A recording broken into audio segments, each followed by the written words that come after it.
నమస్తే, welcome to our channel. నేను పద్మిని. ప్రస్తుతంతో పాటు ప్రముఖ న్యూమరాలజిస్ట్, ప్రముఖ ఆధ్యాత్మికవేత్త, లక్ష్మీ నరసింహస్వామి ఉపాసకురాలు శ్రీమతి స్రవంతి గారు మనతో పాటు ఉన్నారు. మాట్లాడదాం. నమస్తే అక్క. నమస్తే పద్మిని. అక్క, మనం వింటూ ఉంటాం నడమంత్రపు సిరి అని చెప్పి కదా. చాలా చాలా గట్టి రోల్ని ప్లే చేస్తుంది. ఈ పేరు ప్రఖ్యాతుల్ని కూడా ఒకవేళ సిరిగా తీసుకుంటే పేరు ఒక్కసారి సడన్గా వచ్చేసినా దాన్ని బ్యాలెన్స్ చేయడం చాలా కష్టం. స్టూడియస్గా వెళ్ళాలి ఎప్పుడైనా కూడా. Slow and steady wins the race అని మనం వింటూనే ఉంటాం కదా.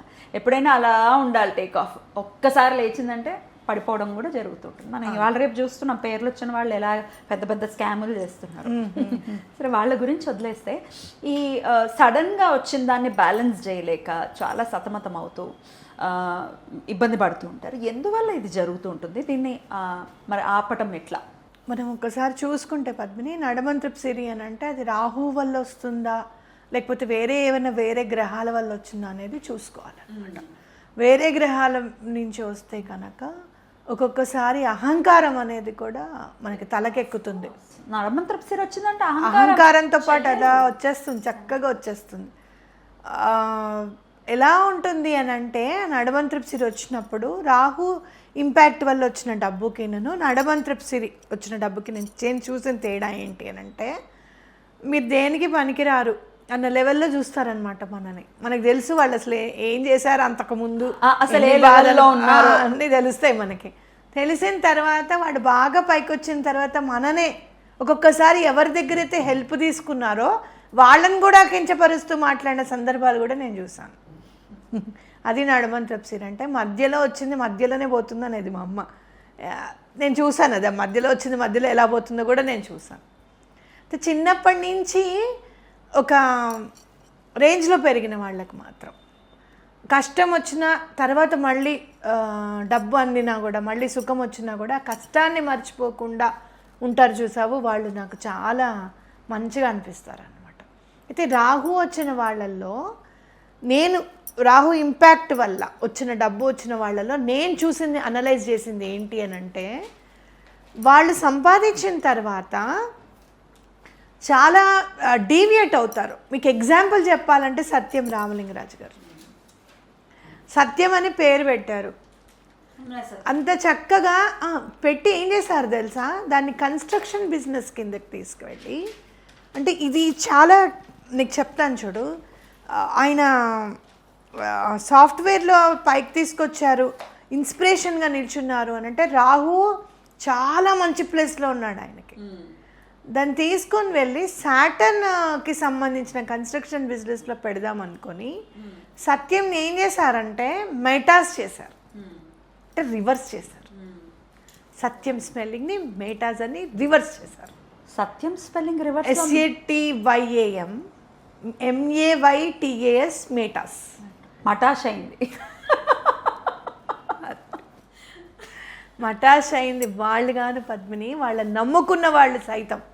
ఇందులో నేను చూస్తే శోభన్ బాబు గారిది ఇంటర్వ్యూ చూస్తే, నేను ఎన్ని దాన ధర్మాలు చేశానో నాకు తెలుసు, నేను ఏం కూడబెట్టుకున్నానో నాకు తెలుసు, నాకు 10,000 కోట్ల ఆస్తులు ఉన్నాయి, నేను దాన ధర్మం ఎక్కువగా చెయ్యను, ఆయన అసలు ఎవరికి దానం చేశారనేది కూడా పేర్లు కూడా తెలియదు కొంతమందికి, తన చుట్టూ ఉన్న వాళ్ళకి. నేను అలానే అంత చేశాను, అలాగే కూడా చేయాలి, నేను చేశాను, నాకు అది ఇంట్రెస్ట్. సరే నేను చెయ్యలేదు, నేను ఎందుకు చేయలేదు, నేను డబ్బు విషయంలో ఎందుకు జాగ్రత్తగా ఉన్నానంటే, నా కింద 100 ఫ్యామిలీలు ఉన్నాయి. నా ఆఫీస్లో పనిచేసేవాళ్ళు 100 మంది వర్క్ చేస్తే 100 ఫ్యామిలీస్ ఆయన ఇచ్చే జీతం మీదే నడవాలి. ఆ 100 మెంబర్స్ ఫ్యామిలీస్ నా ఆఫీస్ మీద డిపెండ్ అయి ఉన్నాయి. కాబట్టి నేను ఎక్కువగా డబ్బుని వేస్ట్ చేయను, వాళ్ళు దగ్గర పెట్టుకొని నేను పనిచేస్తాను అన్నారు ఆయన. హౌ బ్యూటిఫుల్ అసలు, అనే కదా. అంటే ఏంటంటే నేను చెప్పేది ఏంటంటే, దేనిలో వచ్చిన డబ్బు దానిలో మీరు కొంచెం దానం చేయడము, లేకపోతే కనుక మీరు ఇన్వెస్ట్ చేసుకోవడం, అట్లానే కానీ మళ్ళీ దాన్ని తీసుకొని వెళ్ళి ఇంకొక బిజినెస్లోకి పెడదాము అనేది ఆలోచన అనేది కరెక్ట్ కాదు. పెట్టేటప్పుడు చాలా జాగ్రత్తగా అది మనకి పనికొస్తుందా లేదా. ఇప్పుడు నేనున్నాను, నేను చెప్పాను, పద్మిని బావగారు లేరు, నాకు ఇన్కమ్ కావాలి అంటే నాకు అనిపిస్తుంది కదా పద్మిని, ఇంకొక 10 ఏళ్ళు ఉంటే ఆయన రిటైర్ అయ్యేవారు, అప్పుడు ఆయనకి అంత వచ్చేది, పిల్లలు ఇంకొంచెం సేఫ్గా ఉండేవారు, అలా అనిపిస్తుంది. అలా వాళ్ళకి నాన్నని ఎట్లాగో నేను తీసుకురాలేను, కానీ డబ్బు పరంగానే వాళ్ళని కొంచెం సేవ్ చేద్దాం నాకున్న టైంలో. నేను కొంచెం ఇంకా కొంచెం బిజీ అయి చేద్దాం అనుకున్నప్పుడు నేను మైత్రి జాతకం చూపించుకున్నాను. నా ఫ్రెండ్స్ నేను అందరం డిస్కస్ చేసుకుంటాం కదా, నాది చూసుకున్నాను, చిన్ను చూపించాను. ఇదంతా చూసుకొని ఎవరి పేరు మీద సెట్ అవుతుంది బిజినెస్ అనేది నేను చూసుకొని డిసిషన్ తీసుకున్నాను. అది చాలా ఇంపార్టెంట్ అనేది ఖచ్చితంగా చెప్పుకోవాలి. అయితే రాహు మీకు మీకు దగ్గర అనుకోకుండా మీకు నేమ్ అండ్ ఫేమ్ వచ్చింది, దానివల్ల మీకు డబ్బు వస్తుంది. అలాగే అప్పుడు ఇంకా మీ జీవితంలో రాహుని యాక్టివేట్ చేయాలంటే ఎట్లా అని అనుకుంటే సింపుల్ రెమెడీ చెప్తాను. అపరాజిత పువ్వులు అని చెప్పి మనం బ్లూ శంకు పువ్వులు ఉంటాయి కదా, అవిను కొన్ని నల్ల నువ్వులు తీసుకొని వెళ్ళి ఆంజనేయ స్వామి గుడిలో ఇవ్వడము, లేకపోతే లక్ష్మీ అమ్మవారి దగ్గర ఇవ్వడము, లేదు అంటే 9 నవగ్రహాలు ఉంటాయి చూసావా, అక్కడ రాహు ఎక్కడున్నాడో తెలుసుకొని అక్కడ పూజ చేయించుకోండి చక్కగా. ఈ పూలతోనూ ఆ నల్ల నువ్వులతోనూ పూజ చేయించుకుంటే రాహు జాతకంలో ఉన్న రాహు మంచిగా యాక్టివేట్ అవుతారు అని చెప్పి చెప్పుకోవచ్చు అనమాట. మరి యాక్టివేట్ అయినప్పుడు మనం ఏం చేయాలి మళ్ళీ అని అంటే జాగ్రత్తగా మన ఇన్వెస్ట్మెంట్స్ ఏమున్నాయి ఏంటి అని చూసుకోవడము, వ్యసనానికి దూరంగా ఉండడం చాలా ఇంపార్టెంట్. నేను ఈ 10,000 రూపాయలు వీడికి ఇచ్చాను, వీడు వ్యసనం జోలికి వెళ్తాడా వెళ్ళడా అనేది రాహు చూస్తాడు, కంపల్సరీ టెస్ట్ చేస్తాడు. మరి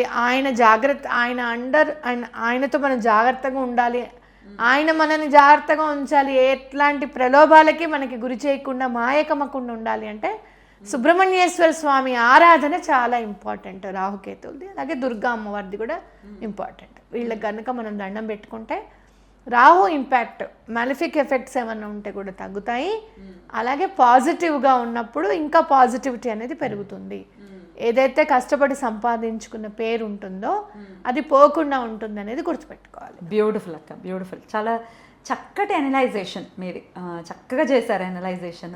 అంటే ఏదో వచ్చేసింది అంటే మాకు తెలిసినటువంటి ఎగ్జాంపుల్స్ చెప్పడం ద్వారా ఖచ్చితంగా హార్ట్లోకి వెళ్తాయి.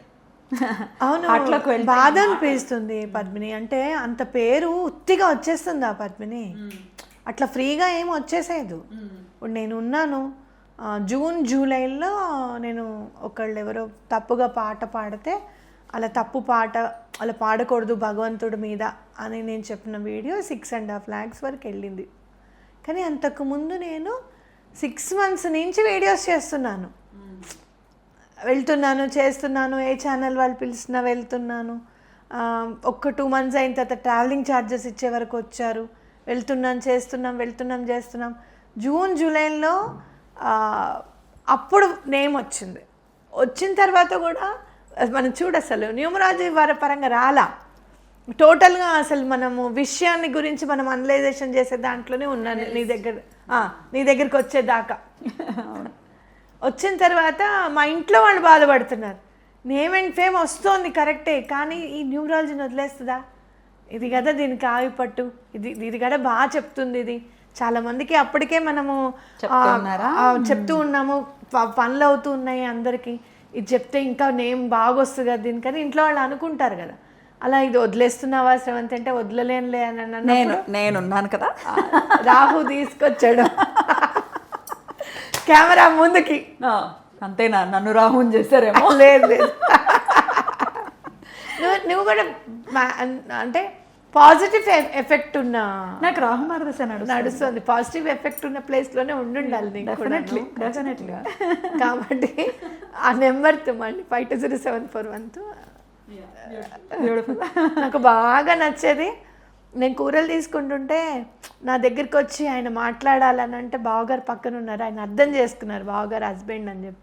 బండి ఆపి మెట్రో దగ్గర, ఏమండి ఇవిడ 520741 మేడమే కదండి. ఓ 520741 మేడం నిన్నే పిలుస్తున్నారు. ఫ్యాన్స్ ఎక్కడ చాలా అంత సిన్సియర్గా మేము రాసుకున్నామండి, చూపించారు కదా, చూపించేవాళ్ళు.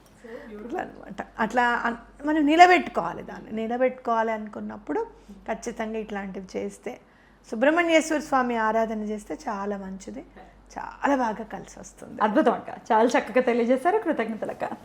నమస్తే.